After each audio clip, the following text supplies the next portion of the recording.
If you really think about the mechanics of modern survival, I mean, it sometimes feels like we're running entirely on iced coffee and heavily preserved ultra-processed snacks. Oh, absolutely. Seriously, if you look at the shelf life of some of the things sitting in the back of your pantry right now, Mhm. it's uh it's almost terrifying. It's straight out of a Hollywood zombie apocalypse movie. Right, like Woody Harrelson in Zombieland. Yes. Endlessly hunting for those immortal Twinkies. They survive the end of the world because, well, they practically have a half-life instead of a shelf A life. Half-Life, yeah. It's a Yeah. good way to put it. But to kick things off, I actually have a statistic here that completely shifted my perspective. Uh, the average adult might ingest up to 10 kilograms, that's about 22 pounds of food additives every single year. 22 pounds. I mean, when you try to visualize that, maybe picture a medium-sized dog or a car tire made entirely of chemical powder just sitting on your kitchen counter. Wow. Yeah, it completely reframes how you look at a standard grocery haul. Because you aren't just buying calories and nutrients anymore, you're buying a substantial volume of engineered chemical compounds. You really are. Well, welcome to the Deep Dive Lab. Today, our mission is to take a giant magnifying glass to the back of the grocery box. We're doing a deep dive into the hidden, highly engineered world of food preservatives. And we've got a fascinating stack of recent scientific papers for this one. We really do. We're detailing the ongoing battle between natural and synthetic additives, how these invisible chemicals are actually interacting with our cellular biology, and a brand new, slightly terrifying discovery that researchers are calling the cocktail effect. It's a game changer. It is. Our goal today is to synthesize these findings for you and look at the massive gap between how food additives are engineered in a lab and how our bodies actually process them in the real world. Okay, let's unpack this. So, to really get to the bottom of this, we need to strip away the assumptions and look at why these chemicals are saturating our food supply in the first place. You know, preservatives aren't just cartoon villains added to food for no reason. Right. They solve a massive existential problem. The food waste crisis. Exactly. Globally, about 31% of our food supply is wasted due to spoilage. When you think about the land, the water, and the labor required to grow that food, losing a third of it to mold and rot is a staggering economic and environmental crisis. It's massive. And beyond the economics of spoilage, we're dealing with basic human safety. Right. Without these chemical interventions, we'd see widespread outbreaks of truly lethal pathogens. Yeah, the classic example is Clostridium botulinum. The bacteria responsible for botulism. Exactly. It thrives in low oxygen environments, so think canned goods or vacuum-sealed meats. A microscopic amount of the botulinum toxin can literally be fatal. So the primary job of a preservative is to act as a barrier against those kinds of fatal pathogens. They're essentially the bouncers of the food club, Bouncers, yeah. just keeping the worst elements out so the food stays safe. But there's a really illuminating 2026 paper published in the Archives of Microbiology that points out how drastically these bouncers differ from one another. Right, the Antony and Narayanaswamy paper. Yeah, lead researchers Catherine Anthony and Krishnaveni Narayanaswamy from the PSG College of Arts and Science. They broke these preservatives down into two main categories. You've got class 1, which are the natural compounds. These are your historical classics: salt, sugar, vinegar, wood smoke. The stuff humans have relied on for centuries to survive winters and droughts. Right. Then you have class 2. These are the synthetic, laboratory-engineered chemicals like benzoates, sorbates, and nitrites. And the distinction between how Class 1 and Class 2 operate at a microscopic level is profound. The synthetic Class 2 preservatives are highly effective, but their mechanisms are essentially microscopic chemical warfare. Chemical warfare. Yeah. Rather than just creating a hostile environment like salt or vinegar does, synthetics actively attack the microbes. They violently disrupt the microbial cell membranes, essentially tearing the bacteria apart, or they penetrate the cell and interfere with its internal metabolism. So they literally starve the bacteria of energy so it can't replicate, Precisely. which sounds fantastic when you're Yeah. talking about preventing a deadly bacteria from growing in a package of deli meat. But the central question becomes, what happens when we ingest those same aggressive, membrane-disrupting chemicals? And that is exactly what researchers are looking at right now. Yeah, there's a fascinating 2025 paper in the journal Foods, authored by Alison Jolk-Maffei from Terabas State University and Dietrich Busselberg from Weill Cornell Medicine, Qatar. They zeroed in on the dark side of this chemical warfare. specifically focusing on nitrites. Nitrites are everywhere in the modern diet. They're the go-to synthetic preservative for processed meats, hot dogs, bacon, salami. They prevent botulism and give the meat that appealing, fresh pink color. Right. But Mayfield and Busselberg detail a really alarming chain reaction that occurs once you actually swallow them. When those nitrites hit the highly acidic environment of your stomach, the chemical structure changes. They react with what, the protein? Yeah, the amines and amides in the proteins you're digesting, and they convert into compounds called nitrosamines. So the preservative literally transforms into a new chemical during digestion. It does. And the physiological impact of that conversion is where the real danger lies, right? It's a direct attack on cellular stability. Nitrosamines are known potent DNA-damaging agents. They cause instability and actual physical breaks in our DNA strands. Wow. The researchers draw a very strong, alarming link between this specific type of cellular damage from nitrosamines and the rising tide of early-onset colorectal cancer we're seeing globally among younger demographics. So we built a system where we're trading a short-term benefit, preventing acute food spoilage, for a chronic long-term health risk. It's a heavy trade-off, especially when you realize this damage isn't just happening in isolation. It gets incredibly complex when we look at how these chemicals alter our internal ecosystem. Which brings us to the human gut microbiome. You know, instead of viewing the gut as just a digestive pipe, it's much more accurate to think of it as a bustling, highly organized, symbiotic metropolis. Think of the alien headquarters in Men in Black. That's a great visual. You've got trillions of diverse microorganisms, all communicating, performing specific jobs, and keeping your immune and metabolic systems running in perfect harmony. And that metropolis is incredibly sensitive to the environment we create for it. Which makes sense when you think about it. If a synthetic chemical is engineered to tear apart bacterial cell membranes in a plastic package of food, it doesn't suddenly stop being antibacterial just because it entered your gastrointestinal tract. Exactly. It's like swinging a wrecking ball through that bustling metropolis. And the science detailing this damage is wild. There's a 2025 study from Tyler Cito, Jensine Grandin, and Waliul Khan out of McMaster University, published in the FASEB journal. Ah, the McMaster study. Yeah, they looked closely at common food additives like dietary emulsifiers, things like polysorbate 80 and carrageenan. You'll find those in almost every processed dairy product to give it a smooth texture. And artificial food colors, too. Right, and they found that these specific additives induce severe dysbiosis. Dysbiosis being a chaotic inflammatory imbalance in that microbial ecosystem. What's fascinating here is the precise cascade of events that creates this chaos. When that chemical wrecking ball hits, it disproportionately targets and kills off specific beneficial bacterial strains. And those good bacteria aren't just hanging out, they have a crucial biological function. Right, they ferment dietary fibers and produce short-chain fatty acids, commonly known as SCFAs. The most important of these is butyrate. And butyrate is essential for our gut health.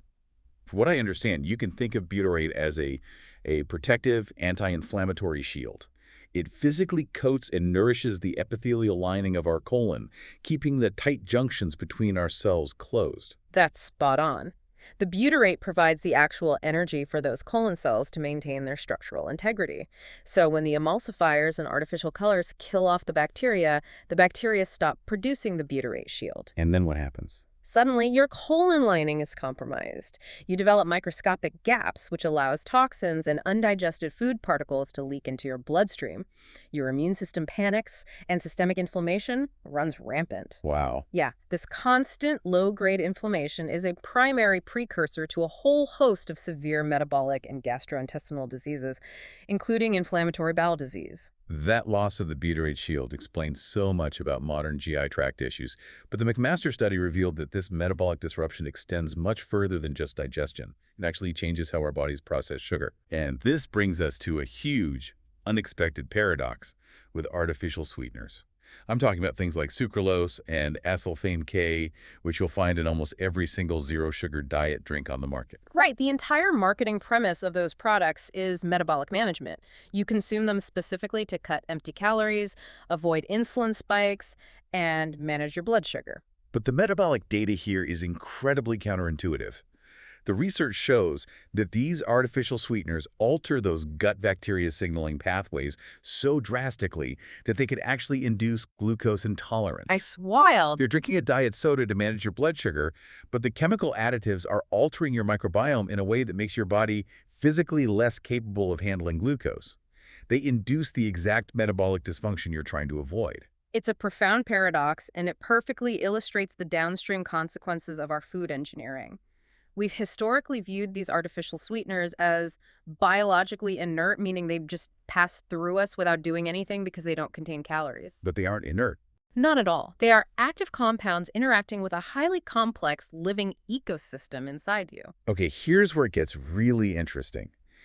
And honestly, it feels a bit like a Hollywood plot twist when you look at how this is regulated. Let's use a comic book movie analogy for a second. Okay, I'm listening. When regulatory agencies like the FDA in the US or the EFSA in Europe test these food chemicals to ensure they're safe for human consumption, they evaluate them entirely in isolation. It's like a superhero movie where the hero only ever has to fight a solo villain. Right. The agency looks at polysorbate 80, tests it by itself, decides the hero can beat it, and gives it an acceptable daily intake limit. Then they do the same for aspartame, one at a time. Which made sense historically. When the foundations of our toxicological testing were established decades ago, ultra-processed food made up a tiny fraction of the human diet. Testing chemicals individually was standard practice because we simply weren't consuming them in massive combinations. But that's completely disconnected from how we eat today. When you sit down and eat a meal of ultra-processed foods, you aren't consuming one additive at a time. You're eating dozens of them simultaneously. Dozens. The real question is, what happens when these chemicals team up? What happens when those solo villains form Marvel's Sinister Six inside your stomach? That phenomenon is what researchers are now calling the cocktail effect. And because of how we test, it has been a massive, gaping blind spot in our scientific and regulatory understanding. But a truly groundbreaking 2025 study published in PLOS Medicine finally tackled this complexity head-on. The French study, right? Yes. A massive research team led by Marie Payen de la Garanderie and Mathilde Touvier from the Université Sorbonne Paris Nord in INSERM utilized data from the Nutrinet Santé cohort. I want to highlight just how massive this study was, because trying to track the cocktail effect in the real world is notoriously difficult. You can't just lock people in a room for 10 years and feed them chemicals. No, you can't. So they tracked over 108,000 French adults for an average of 7.7 years. These participants submitted incredibly meticulous 24-hour dietary records, logging every single brand and item they consumed. The sheer volume of data is staggering. The researchers then used advanced statistical modeling and clustering techniques to figure out which specific combinations of additives people were routinely eating together. So they weren't looking at isolated chemicals anymore. Exactly. They were looking at the actual mixtures found in real grocery carts. And their findings fundamentally shift how we need to look at food safety. They discovered that certain mixtures of these additives actively promote type 2 diabetes. And to be clear, this wasn't just a loose correlation based on people eating junk food. Not at all. The data showed a clear, synergistic cocktail effect. The combination of the chemicals increased the disease risk far beyond what any of those chemicals would do individually. The researchers isolated a few specific, highly problematic mixtures. Let's break down mixture 2. According to the study, this specific combination was heavily found in ultra-processed dairy desserts, yogurts, and various packaged sauces. What exactly was in this mix? Mixture 2 was defined by a combination of textural emulsifiers, specifically carrageenan and gargum, teamed up with a synthetic preservative called potassium sorbate alongside a cocktail of artificial colors. And the result? When the participants consumed this specific synergy of chemicals regularly over those 7.7 years, it significantly increased their incidence of developing type 2 diabetes. Wow. And then there was the other major culprit, mixture 5, which, when you read the breakdown, it sounds like the exact ingredient list on the back of a standard diet soda can. That's precisely what it represents. Mixture 5 consisted of citric acid, artificial sweeteners like aspartame and acesulfame K, and artificial colors. Again, this specific team-up of chemicals showed a robust positive association with developing type 2 diabetes. And they controlled for other factors. Yes, and what makes this study so powerful is that they controlled for other variables. This increased risk remained independent of other known risk factors, like the participants' overall sugar intake, their baseline weight, or their family medical history. The chemical mixture itself was the independent variable driving the metabolic dysfunction. If we connect this to the bigger picture. It exposes a massive systemic flaw in how global food safety is handled. Those acceptable daily intake regulations, the ADI limits, they only account for the solo villain. Right. They are fundamentally ill-equipped to handle the reality of the modern grocery store because they do not account for the synergistic cumulative effects when these compounds interact, alter each other, and amplify the damage inside human tissue. It highlights a regulatory paradigm that is struggling and, frankly, failing to keep up with the sheer speed and complexity of modern food engineering. Assessing a single chemical in a sterile vacuum might be good toxicology in theory, but it simply does not reflect the biological reality of the 21st century human diet. We are exposing our metabolic systems to chemical equations that have never existed in nature. So what does this all mean for you and me? Are we just doomed to eat a Sinister Six cocktail of chemicals every time we want a snack? Or is the industry actually finding a way out of this? The good news is that the industry is very aware of this, largely because consumer awareness is hitting a tipping point. People are reading labels, getting frustrated, and demanding better. Which is great. It is. If we look back at the 2026 paper by Anthony and Narayanaswamy, they document a massive, well-funded industry pivot toward what they call clean label natural alternatives. Science is actively racing to provide Class 1 natural bouncers that can perform at the same level as the synthetic Class 2 chemicals without the collateral damage to our DNA and gut microbiomes. But what does that cutting-edge natural science actually look like? Well, they're exploring some incredibly promising biological compounds. A major area of focus is antimicrobial peptides, or AMPs, specifically things called bacteriocins. Bacterios. Yeah, these are naturally occurring proteins produced by bacteria themselves. They can inhibit the growth of spoilage pathogens without acting like a wrecking ball to the human gut ecosystem. That makes sense. And beyond peptides, the industry is investing heavily in the preservative power of essential oils and plant-based polyphenols, with rosemary extract being a leading candidate. I find the shift toward things like rosemary extract fascinating. It feels like a rare win-win in the food industry. Not only does the plant extract act as a natural bouncer to preserve the food's shelf life, but because it's a polyphenol, it actually offers active antioxidant benefits to you when you eat it. Exactly. The food stays fresh, and instead of taking on cellular DNA damage from nitrosamines, you get a slight health boost. It's a brilliant concept utilizing nature's own defense mechanisms, but we do have to look at the reality of implementing this on a global scale. Transitioning a multi-trillion-dollar food supply from cheap synthetics to natural preservatives is fraught with challenges. I imagine the cost is a big one. Huge. For one, natural compounds are much harder and more resource-intensive to scale up for mass production. They currently cost significantly more, which directly impacts the price of food at the checkout counter. Which nobody wants right now. Right. Additionally, formulating with natural extracts is tricky. Just because a compound is plant-based doesn't mean it's universally safe. Highly concentrated natural extracts can alter the flavor of the food dramatically, and they can trigger severe allergic reactions in susceptible individuals. It requires incredibly precise formulation. It's clearly not a magic wand that's going to fix the grocery aisles overnight, but it is a massive, necessary step in the right direction. Okay, let's bring all of this together. If you're listening and wondering how to navigate the store and protect your own internal microbiome metropolis, here are 3 key takeaways from today's deep dive.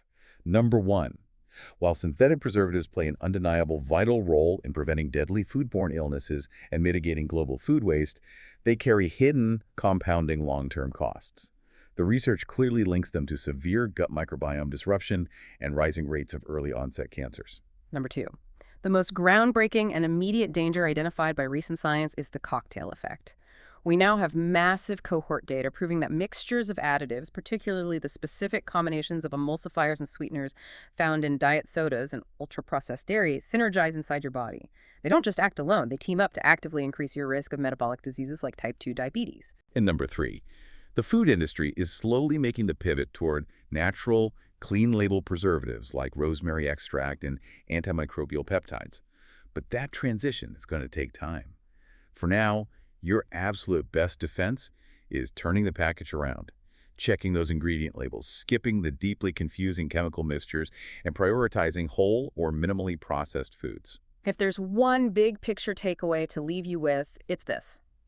Our modern food system is essentially an unprecedented ongoing chemistry experiment, and you are the subject.